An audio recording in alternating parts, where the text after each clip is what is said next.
안녕하세요. 연세 편한 마디내과 소화기내과 전문의 이지은, 류마티스내과 전문의 김대식입니다. 이번 영상의 주제는 루푸스 환자, 임신해도 될까요? 입니다. 왜 루푸스 자체의 병이 젊은 여성분들에게서 호발되는 질환이다 보니까 다들 가임 여성분이시고, 그래서 임신 준비에 대해서 많이 궁금해 하시고, 임신해도 되는지에 대해서 걱정을 많이 하십니다. 임신해도 되겠죠? 이제 예전에는 루푸스가 아예 임신이 불가능한 병이라고 얘기를 많이 했습니다. 또 임신 중에 여러 가지 경과가 안 좋아지는 경우가 있을 수가 있기 때문에 임신이 금기였었는데 요즘은 그렇지는 않습니다. 조절 잘 되는 루푸스 환자분들은 임신 진행할 수가 있고, 근데 아무래도 주의해야 되는 것들도 많고 약을 조절해야 되는 것들도 많이 있을 수가 있어요. 기본적으로 여성 호르몬 에스트로겐이 이제 루푸스를 악화시킬 수가 있습니다. 피임약이나 호르몬제를 조심하셔야겠네요. 네, 그렇죠. 그렇기 때문에 꼭 저희가 이제 루푸스 환자분들 피임약이라든지 호르몬제를 드시게 되면 이게 루푸스의 경과에 안 좋아질 수가 있거든요. 그렇기 때문에 꼭 그런 것들을 주의를 하셔야 되고, 또 루푸스도 사실 이게 진행되는 경과에 따라서 그 다음에 그 합병증이 생기는 거에 따라서 임신 진행하는 것들도 저희가 주의해야 되는 것들이 또 다를 수가 있습니다.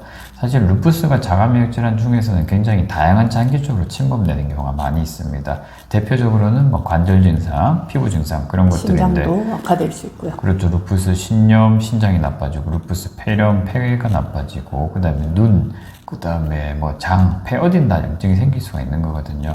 근데 그 중에서 제일 주의해야 될 거는 이제 루푸스 신염, 콩팥 기능이 나쁜 분들은 이게 임신에 굉장히 주의를 하셔야 됩니다. 그래서 실제로 루푸스 신염이 많이 활성된 상태에서는 신장 기능이 안 좋은 상태에서 임신을 진행하시면 안 돼요. 그래서 루푸스 신염이 있으신 분들은 꼭 이걸 치료를 잘해서 신염이 완전히 안정된 상태에서 임신을 진행하셔야 됩니다.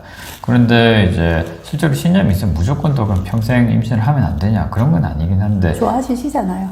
그렇죠. 좋아지는 경우가 많이 있는데 또 이런 거에 따라서 또 이제 면역 기능, 사실 루푸스 신염이 이제 타입에 따라서 종류가 또 몇 가지가 나뉘거든요. 거기에 따라서 면역 억제제들도 이제 쓰는 약들이 종류가 또 다른데, 그런 약들 중에서 이제 임신 진행과 또 연관성이 있는 약들이 많거든요. 그렇기 때문에 꼭 그거는 이제 담당 주치 선생님과 상의를 하셔가지고, 루푸스 신염이 활성된 상태에서는 임신 진행하시면 안 되고, 그 다음에 이게 좋아지는 것 따라서 어떻게 약 조절을 할지를 상의를 해서 진행을 하셔야 됩니다.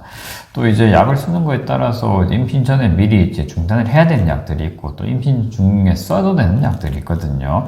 대표적으로 이제 루푸스 환자분들이 이제 제일 대표적으로 많이 쓰는 게 하이드록시클로로킨, 이제 그 약인데, 이 약은 이제 임신 중에 쓸 수가 있어요, 다행히. 그래서 이제 유지하는데 괜찮고, 그 다음에 또 이제 스테로이드 많이 쓰게 되는데, 스테로이드 중에서도 이제 임신 중에 이제 유지할 수 있는 스테로이드들이 있거든요. 물론 근데 스테로이드가 안 쓰면 제일 좋죠. 스테로이드도 이제 임신 중에 복용하게 되면 임신성 당뇨라든지 또 태아 거대화증이라든지 애가 빨리 자라고 그런 것들이 생길 수 있기 때문에 안 쓰면 제일 좋은 건데, 꼭 써야 될 시기에는 이제 적절하게 꼭 사용을 해야 되고, 그런 약들 중에서도 임신 중에 꼭 선택할 수 있는 폭이 다르기 때문에 그런 거 꼭 담당 주치의 선생님과 상의를 하셔야 됩니다.